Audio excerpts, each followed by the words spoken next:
So, this is our 17th lecture on the topic that is chapter number 11, flow of electric current through conductors of 11th Science of Maharashtra Board. And in today's lecture, we are discussing the concept that is variation of resistance with temperature. टेम्परेचरनुसार resistance कसं बदलतं, काय changes त्या रेजिस्टन्समध्ये होतात टेम्परेचरनुसार, त्याच्या संदर्भात एक derivation आपण बघणार आहे आणि त्याच्यावरची न्यूमेरिकल्स बघणार आहेत. हा कॉन्सेप्ट तुमच्या बोर्डाच्या सिलेबसमध्ये जरी नसला तरी या टॉपिकवर एक एक्झाम्पल तुम्हाला नीटमध्ये आणि JEEमध्ये दिसतंच, आणि म्हणून मग महत्त्वाचा टॉपिक असल्यामुळे मुद्दाम एक लेक्चर मी या टॉपिकवर देतोय. ठीक आहे. बघा, आता या टॉपिकवर प्रश्न सहसा तुम्हाला बोर्डात येणार नाही, पण आला समजा प्रश्न, सिलेबस जर सिलेबसमध्ये चेंजेस आलेच तर प्रश्न या प्रकारे असू शकेल, किंवा महाराष्ट्र बोर्डामध्ये नसेल दुसऱ्या बोर्डामध्ये प्रश्न असू शकेल. Obtain an expression for temperature coefficient of resistance, hence define it and give its unit. ठीक आहे. मग आपण या क्वेश्चनबद्दल डिस्कशन करतोय. आता सगळ्यात पहिला पॉईंट आपल्याला काय माहिती आहे की टेम्परेचर जर चेंज केलं तर रेजिस्टन्स बदलतं. मेटलमध्ये किंवा कंडक्टरमध्ये ते वाढतं आणि सेमीकंडक्टरमध्ये कमी होतं, हे आपल्याला माहिती आहे. So we know that resistance as well as resistivity of a conductor increases with temperature. माने जब अपन ने टेम्परेचर बढ़ाया कंडक्टर का तो उसका रेजिस्टेंस बढ़ता है, साथ में उसकी रेजिस्टिविटी भी बढ़ती है. रेजिस्टिविटी बढ़ती है इसलिए रेजिस्टेंस भी बढ़ता है. ठीक है. यही स्टेटमेंट अगर मैंने सेमीकंडक्टर के लिए यूज़ किया तो मैं कैसा करूँगा? We know that resistance as well as resistivity of semiconductor decreases with temperature. दोनों पॉइंट ध्यान में रखो. हाँ, if it is conductor then resistance increases with temperature, and if it is semiconductor then resistance decreases with temperature for semiconductor. Now we are deriving the formula for the change in resistance say or coefficient of temperature resistance say. We will get the results. Look, let R0 is resistance of that conductor at temperature 0 degree centigrade. Let RT is resistance at temperature T degree centigrade.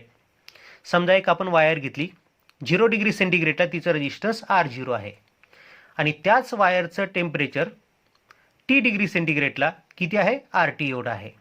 ठीक आहे. मग RT minus R0 काय होईल? What is this difference indicate, और what will this difference indicate? It indicates that increase in temperature. 0 degree सेंटीग्रेडला R0 आहे, T degree सेंटीग्रेडला RT जर झालं तर दोघांमधला डिफरन्स काय असेल? Increase in resistance. आणि टेम्परेचर किती बदलेल? 0 ते T. So T minus 0 it represents increase in temperature. T minus 0 means T increases represents increase in temperature. Now look, it is found that increase in resistance means RT minus R0 is directly proportional to resistance at 0 degree centigrade. So RT minus R0 directly proportional to R0. याला equation 1 म्हटलं आपण. Let us consider this to be equation number 1. increase in resistance is directly proportional to resistance at 0 degree centigrade. Similarly, it is the increase in resistance is directly proportional to change in temperature. So increase in resistance means RT minus R0 is directly proportional to change in temperature. Change in temperature कितना है? T. So T 0 to T इतना temperature अपन ने change किया है, इसलिए change in temperature T इतना होगा. So RT minus R0 directly proportional T. याला इक्वेशन 2 म्हटलं आपण. Let us consider this equation to be equation 2. So combining these two equations we get RT minus R0 directly proportional to R0T. Okay. Now replace the directly proportionality sign. If you replace the directly proportionality sign with equal to sign, then you have to introduce a constant. So RT minus R0 is equal to constant times R0T, and this constant is represented by a symbol called alpha, and it is named as temperature coefficient of resistance. So RT minus R0 means increase in resistance is equal to temperature coefficient of resistance into resistance at 0 degree centigrade into rise in temperature. आता the same formula can be written as RT is equal to R0 in bracket 1 plus alpha T. remember this formula. This formula you have to remember. RT is equal to R0 in bracket 1 plus alpha t.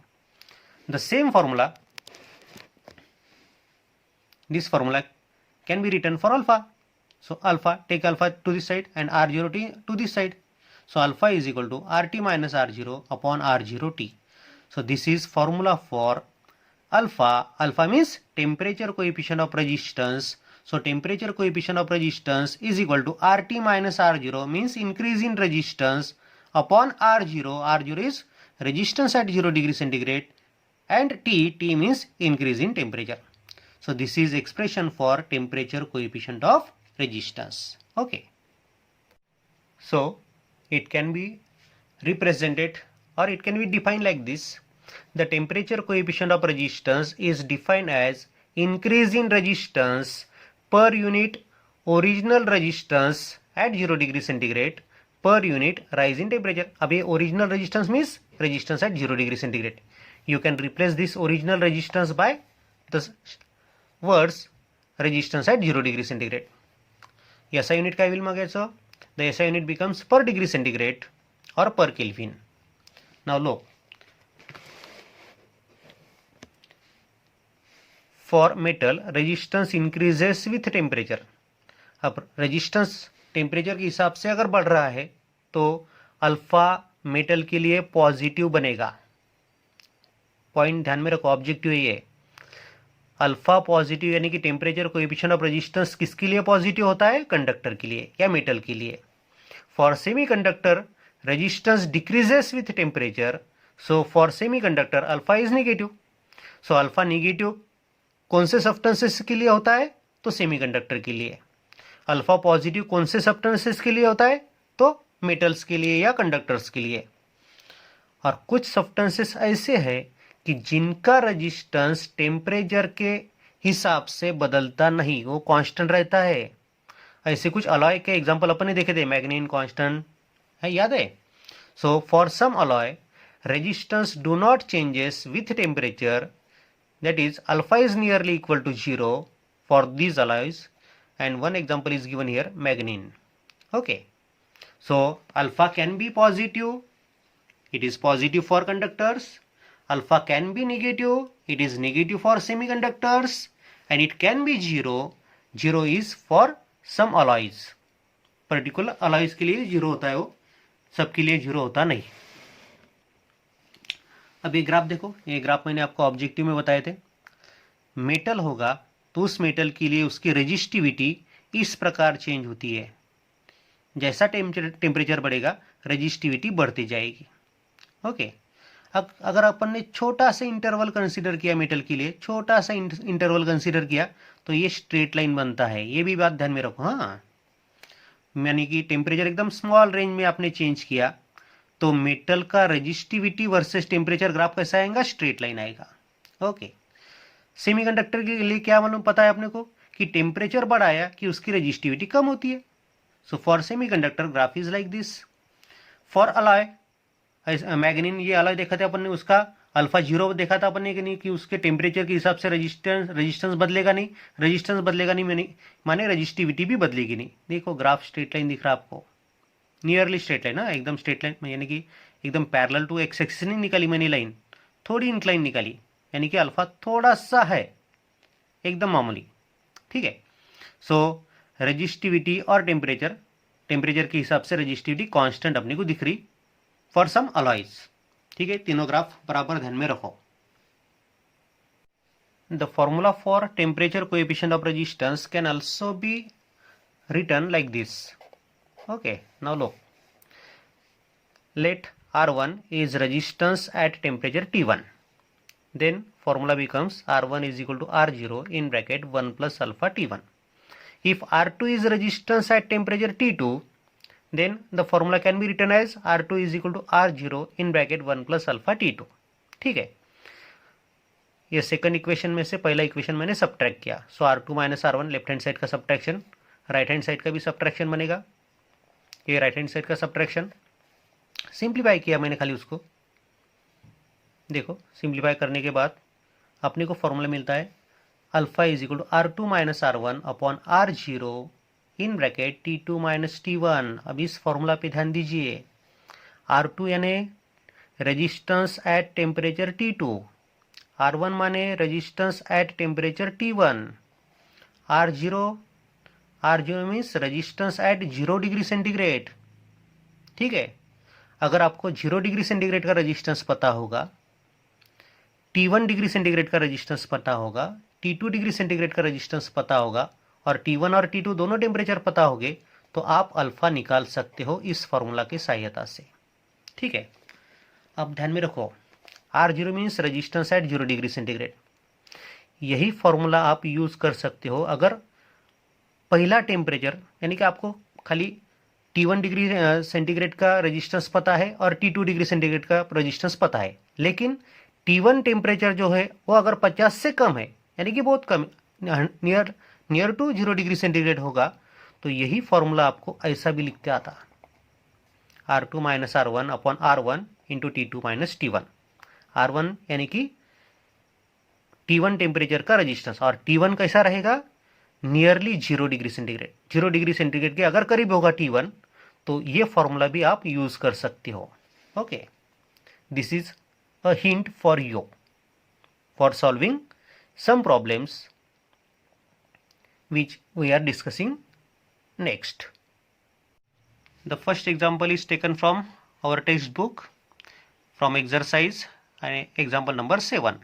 Okay, the example is a silver wire has resistance of 4.2 ohm at 27 degree centigrade and resistance 5.4 ohm at 100 degree centigrade. Determine the temperature coefficient of resistance.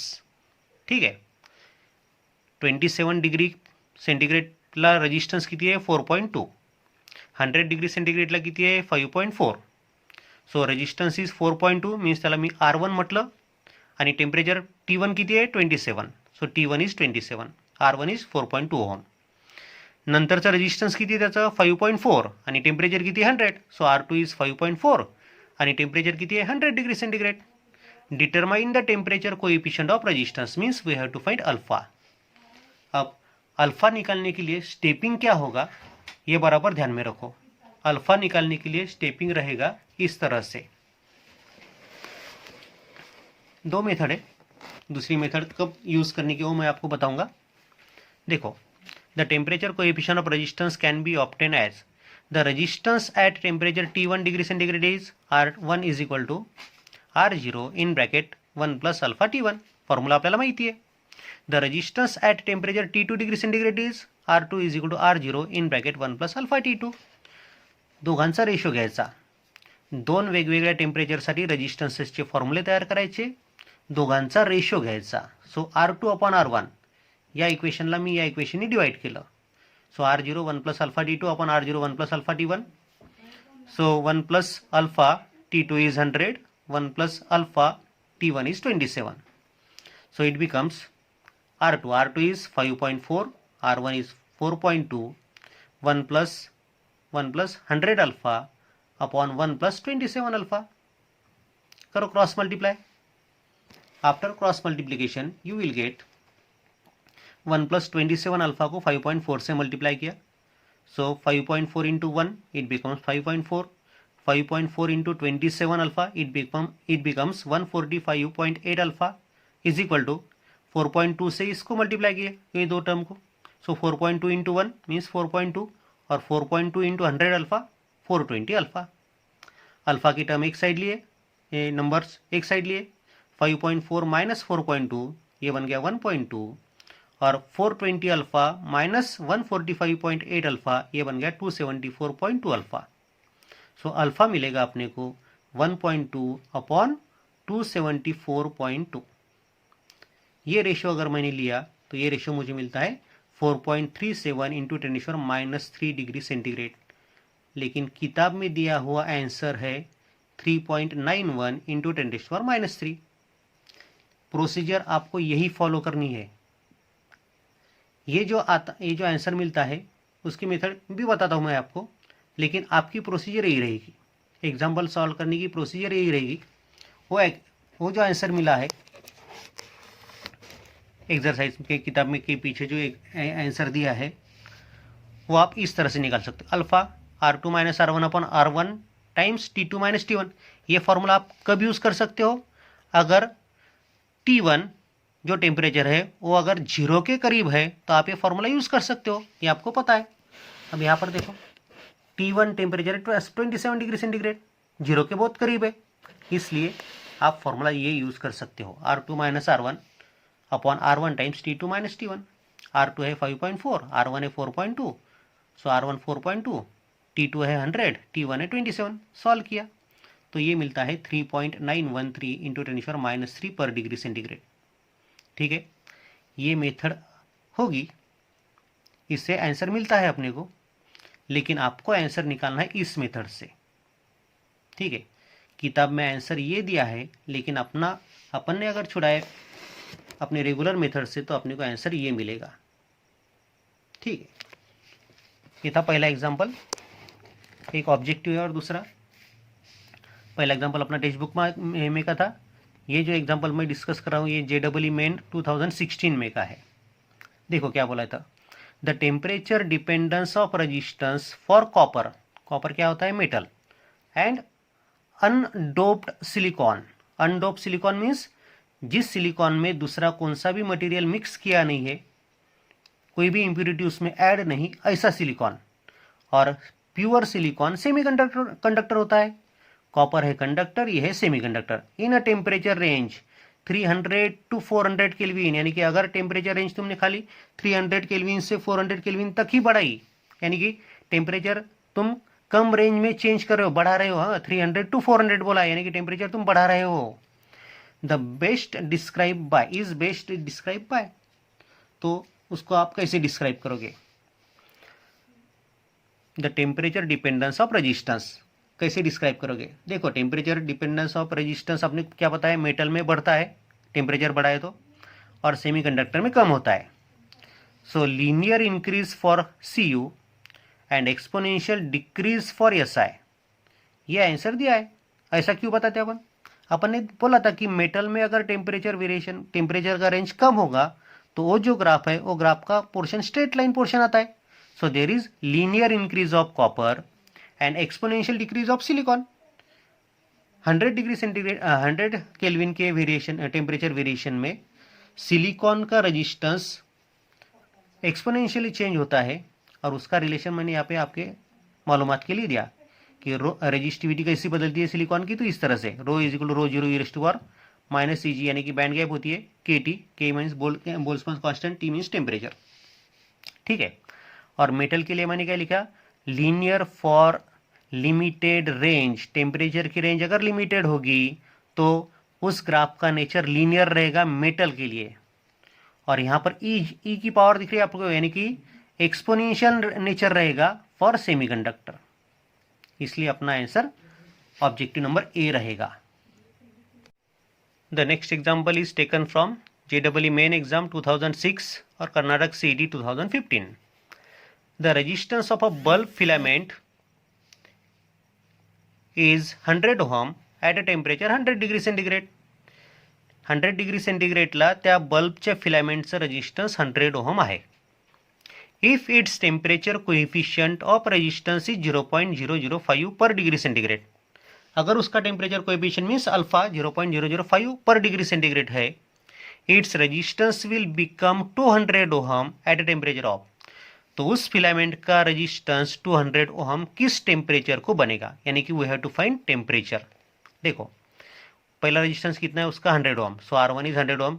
कौन से temperature को है 100 degree centigrade, यानी कि T1 है 100, R1 दिया है 100, T1 दिया है 100. अब ये जो टेम्परेचर T1 है ये टेम्परेचर 0 डिग्री के पास में है क्या, नहीं, बहुत दूर है 100 डिग्री सेंटीग्रेड 0 से, यानी कि अपन ये जो फॉर्मूला है ये फॉर्मूला यूज नहीं कर सकते. ठीक है, ये तो अपने बात ध्यान में आ गई. R2 उसके बाद में का रेजिस्टेंस 200 ओम बनाने का है अपने को, R2 इज 200 ओम. कौन से टेम्परेचर को, यानी कि टेम्परेचर T2 अपने को ढूंढना है, और अल्फा कितना दिए है अपने को 0.005 पर डिग्री सेंटीग्रेड.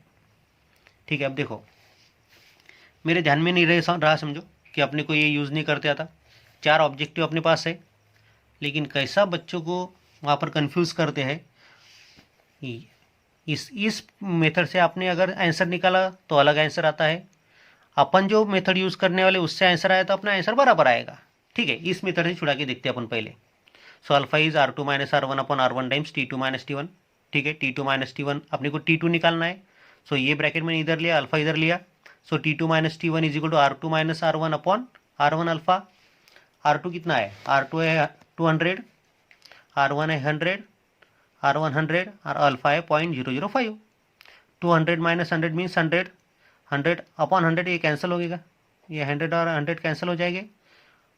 0.005 1 अपॉन 0.005 यानी कि ये मिलता T2 माइनस T1 मिला 200।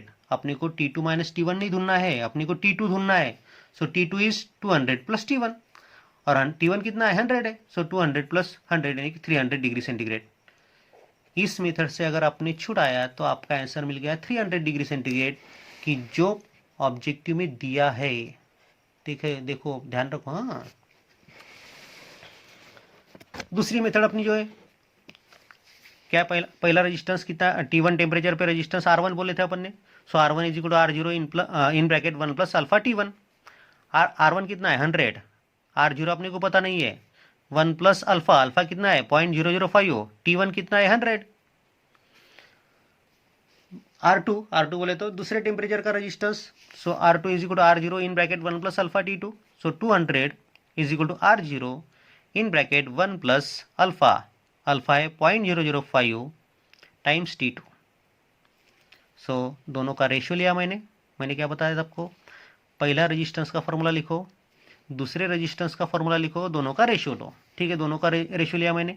सो 100 अपॉन 200 इज इक्वल टू ये R0 कैंसिल हो जाएगा, 1 प्लस 0.005 इंटू 100 मीन्स 0.5 और 0.005 इंटू T2 क्रॉस मल्टीप्लिकेशन किया मैंने। सो ये बन गया 1 plus 0.005 T2 is equal to, ये दो इधर आएगा, ये दो जीरो कट हो गए। ठीक है, 1/2 रहा ना, ये दो इधर जाएगा। सो 2 इंटू 1 प्लस 0.5।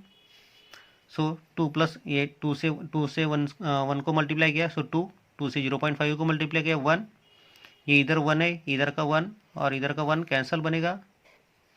ठीक है, so 0.005 T2 is equal to 2। So T2 is equal to 2 upon 0.005 और ये बन गया 400। देखो अपनी जो ओरिजिनल मेथड है उससे अगर अपन ने छुड़ाया, यही मेथड है, यही मेथड यूज़ करनी है आपको, तो आंसर 400 डिग्री सेंटीग्रेड मिलता है। और अगर आपने इस मेथड से छुड़ाया तो आपको आंसर मिलता है 300 डिग्री सेंटीग्रेड। और एग्जाम्पल का आंसर है 400 डिग्री सेंटीग्रेड, यानी कि अपनी जो एक्यूरेट मेथड है उसी मेथड से आपको छुड़ाना है। उसी से छुड़ाए तो ये फॉर्मूला का आपको काम भी नहीं गिरेगा। ठीक है, इस फॉर्मूला का आपको काम भी गिरेगा नहीं। So next example is taken from All India PMT 1996, Punjab CET 2000, VIT EEE 2006, MPPET 2007, JK CET 2012.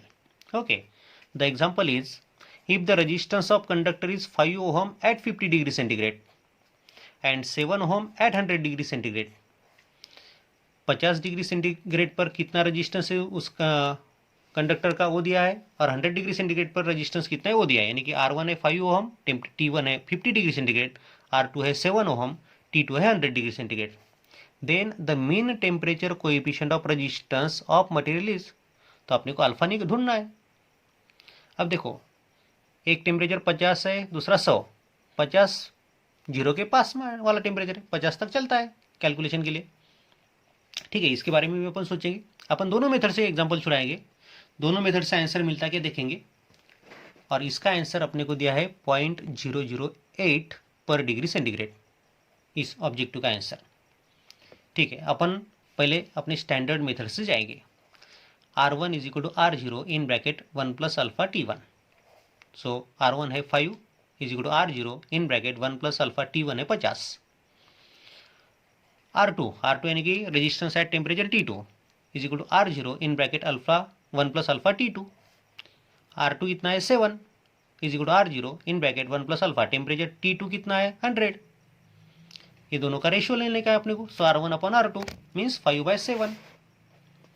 R1 upon R2 बन गया 5/7, ये R0 कैंसिल होगा, इधर रहेगा 1+50 alpha 1+100 alpha 1+50 alpha 1+100 alpha, cross multiply करो।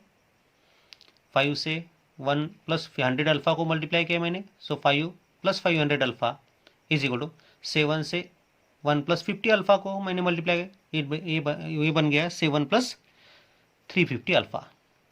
सिंप्लीफाई किया 500 alpha minus 350 alpha is equal to 7 minus 5, so 150 alpha is equal to 2, so alpha is equal to 2 upon 150, so ये बन गया 0.0133 इज इक्वल टू 0.01 पर degree centigrade. यानी कि exact method से अपन ने छुड़ाया, एक्यूरेट मेथड से छुड़ाया तो आंसर मिल रहा है 0.01। अब 0.01 इसमें आंसर है क्या, देखो चार ऑब्जेक्टिव में 0.001 है, ये 0.01 नहीं 0.001 है, ये आंसर नहीं है।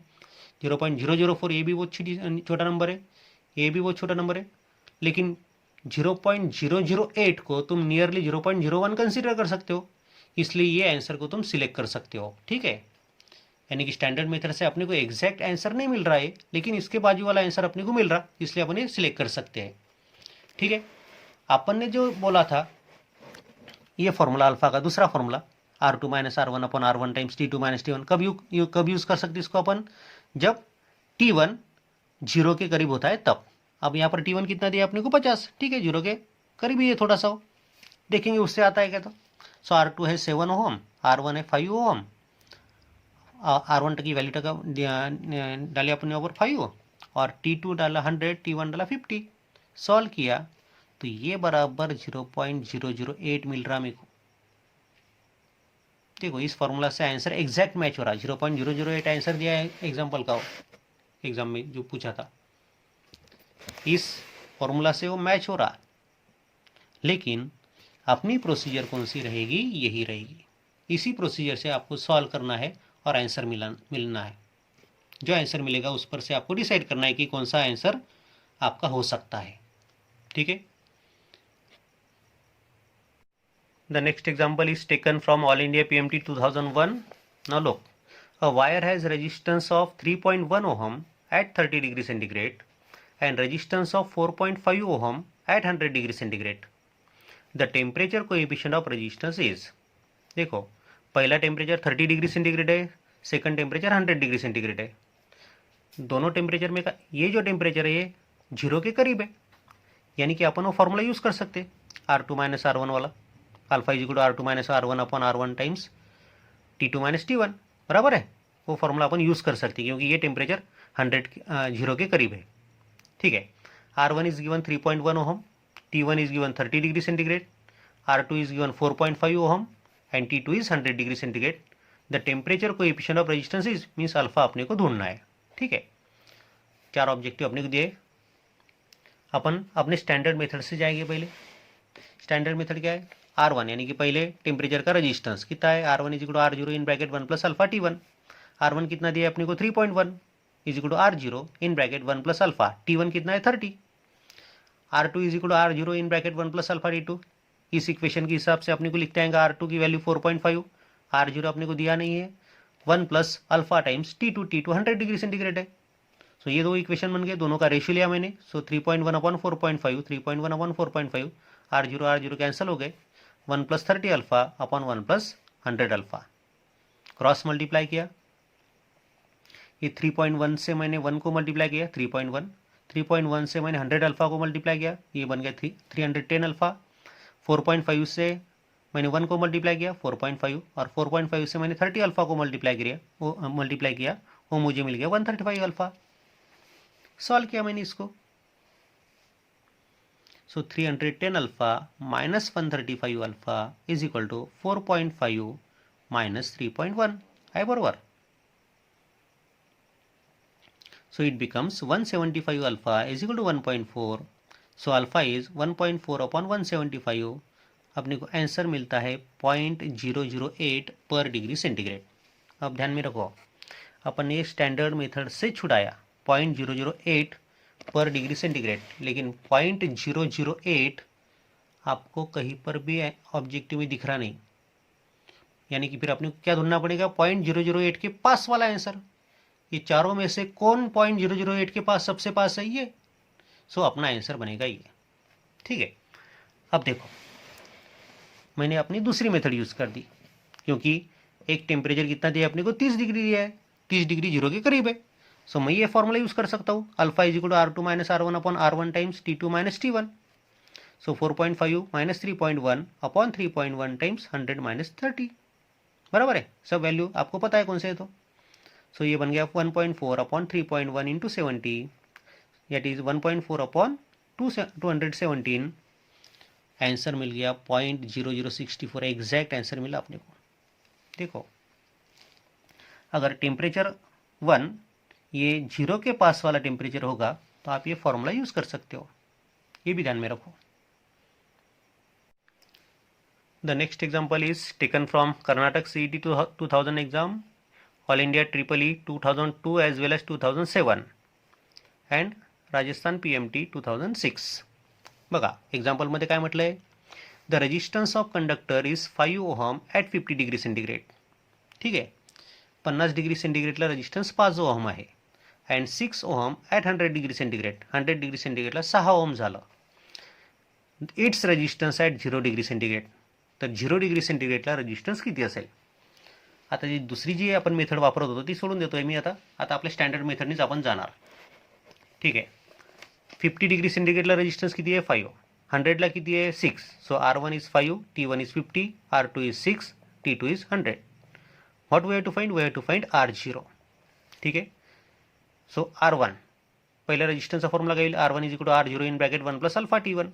R2चा फॉर्म्युला काय होईल, R0 in bracket 1 plus alpha T2, दोघांचा रेशो घेतला। सो R1 is 5, R2 is 6, 1 plus R0 cancel झाला, 1 प्लस अल्फा, अल्फा आपल्याला शोधायचा आहे हा, T1 आणि T2, T1 किती आहे 50, T2 किती 100, सो 50 100, बरोबर आहे। बघा R1 upon R2 is equal to, हे R0 कॅन्सल होणार आहे, R0 कॅन्सल झाला, T1 ची व्हॅल्यू टाकली 50, T2 ची व्हॅल्यू टाकली 100, सो 1 plus 50 alpha upon 1 plus 100 alpha, cross multiply करा, 1 प्लस 100 अल्फाला 5 ने मल्टिप्लाय केलं, इट बिकम 5 प्लस 500 अल्फा, या 6 नी 1 प्लस 50 अल्फाला मल्टिप्लाय केलं, so 6 plus 300 alpha, so 500 alpha minus 300 alpha म्हणजे 200 alpha, 200 alpha is equal to 6 minus 5 means 1, so alpha is equal to 1 upon 200 per degree centigrade. ही अल्फाची value मिळाली आपल्याला, व्यवस्थित बघा स्टेपिंग हां। आता आपल्याला R0 काढायचा आहे, बघा R1 माहिती आहे, T1 माहिती आहे, अल्फा माहिती आहे, R0 काढता येईल का, काढता येईल ना। R1चा फॉर्म्युला काय, R0 in bracket 1 plus alpha T1, T1 माहिती आहे, अल्फा माहिती आहे, R1 माहिती आहे, so R1 is 5, alpha is 1/200 and T1 is 50, करा सॉल्व। अल्फाची व्हॅल्यू 1 अपॉन 200, 50, 50 4 जा 200, 1/4, 1/4 म्हणजेच 0.25, so 5 is equal to R0 in bracket 1 plus 0.25, 1 plus 0.25 म्हणजेच 1.25, सो 5 अपॉन 1.25 R0 होईल आपल्याला, अँड इट बिकम्स 4 ओहम, आपल्याला आन्सर मिळतं 4 ओहम। ठीक आहे, the next example is example number 7 which is ask in number of exams. देखो ये एग्जाम्पल पूछा है PMT 2001, MPPET 2002, Odisha JEE 2002, 2009, Karnataka CET 2003, 2009 और ऑल इंडिया AIEEE की एग्ज़ाम जो होती है उसमें 2006 में पूछा है, AMU PET 2009 में और AMU इंजीनियरिंग उसमें 2010 में। ठीक है, क्या पूछा है देखो, resistance of wire at 20 degree centigrade is 20 ohm and at 500 degree centigrade is 60 ohm. At what temperature its resistance is 25 ohm. 20 degree centigrade में उसका रेजिस्टेंस 20 ओम है, 500 डिग्री सेंटीग्रेड पर उसका रेजिस्टेंस 60 ओम है, तो 25 ओम रेजिस्टेंस कौन से टेम्परेचर को उस वायर का रहेगा। ठीक है, देखो R1 है 20 ohm at 20 degree centigrade, so T1 is 20 degree centigrade, resistance is 60 ohm at 500 degree centigrade, so R2 is 60 ohm, T2 is 500 degree centigrade। at what temperature यानी कि T3 निकालना है अपने को, द रेजिस्टेंस इज 25, R3 25 दिया है अपने को, ठीक है। R1 अपन R2 का फॉर्मूला डाला मैंने, R1 upon R2 is equal to 1 plus alpha T1 upon 1 plus alpha T2। So 1 plus alpha T1 कितना है 20, 1 प्लस अल्फा T2 कितना है 500, R1 कितना है 20, R2 कितना है 60। So 20/60 means 1/3 is equal to ये value 1 plus 20 alpha upon 1 plus 500 alpha.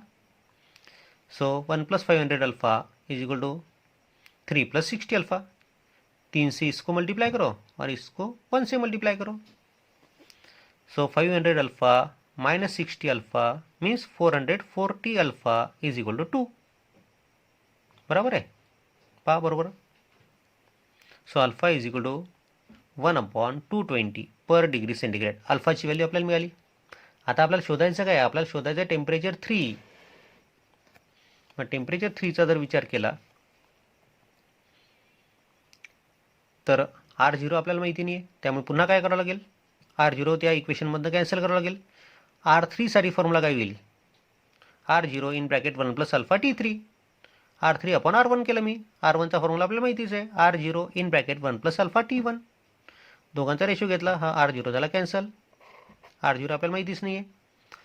Value put up केली अल्फाची 1/220 इंटू T3, R3 आहे 25, R1 आहे 20।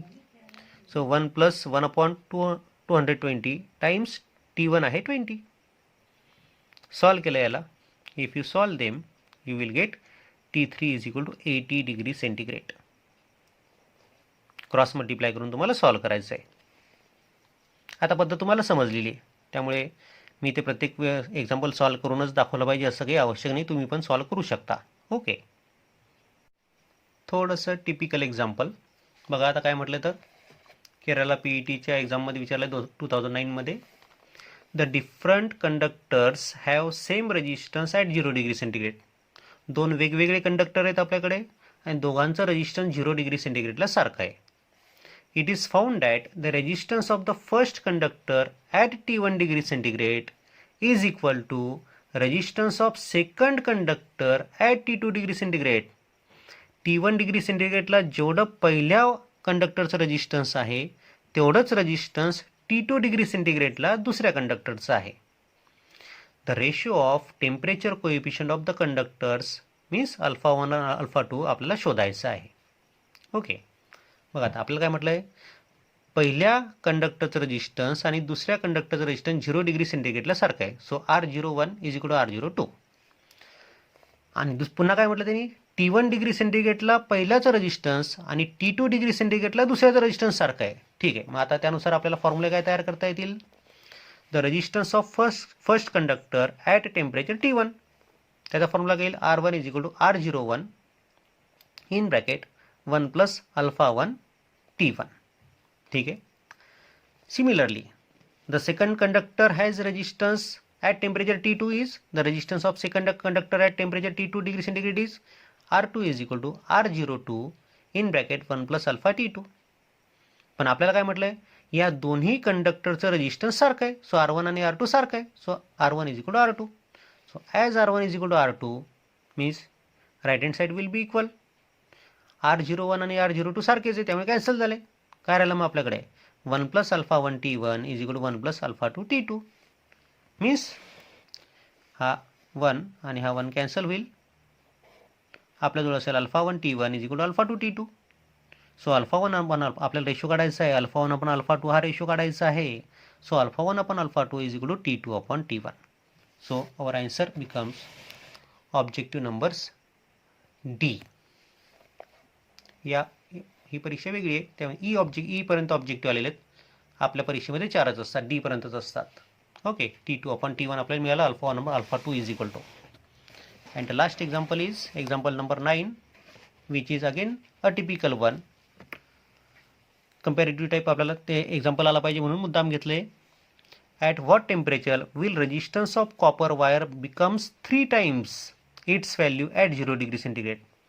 कोणत्या टेम्परेचरला त्या कॉपर वायरचं रेजिस्टन्स 3 टाइम्स होईल, कोणापेक्षा, the resistance at 0 degree centigrade. So temperature coefficient of resistance for copper is given and it is 4 × 10⁻³ पर डिग्री सेंटीग्रेड। बघा आता R1 इज 3 टाइम्स R0, म्हणजे त्या पर्टिक्युलर टेम्परेचरला रेजिस्टन्स किती झाला पाहिजे, 0 डिग्री सेंटीग्रेडला जेवढं रेजिस्टन्स त्याच्या 3 times. So formula for resistance is R1 is equal to R0 in bracket 1 plus alpha T. R1च्या ऐवजी 3 टाइम्स R0 टाकलं, R0 1 plus alpha, alpha is 0.004 T. R0 cancel झालं, हा 3 इज इक्वल टू इकडे right hand साईडला काय 1 plus 0.004 T. हा 1 इकडे आणला, सो 3 मायनस 1 2, आणि राईट हँड साईडला काय 0.004 T. So 0.004 T is equal to 2. So T is equal to 2 upon 0.004. So it becomes 500 degree centigrade. आपल्याला आन्सर मिळतं 500 डिग्री सेंटीग्रेड. बघा या टाईपवर पण पुष्कळ एक्झाम्पल तुमच्या JEEमध्ये, JEEलाच पहिलं नाव काय होतं AIEEE, JEEमध्ये पण आणि ऑल इंडिया PMTमध्ये पण या टॉपिकवर खूप प्रश्न विचारलेले आहेत. हा टॉपिक जरी आपल्या महाराष्ट्र बोर्डाच्या पुस्तकात दिलेला नाही तरी पण आपल्यासाठी महत्त्वाचा आहे. ओके.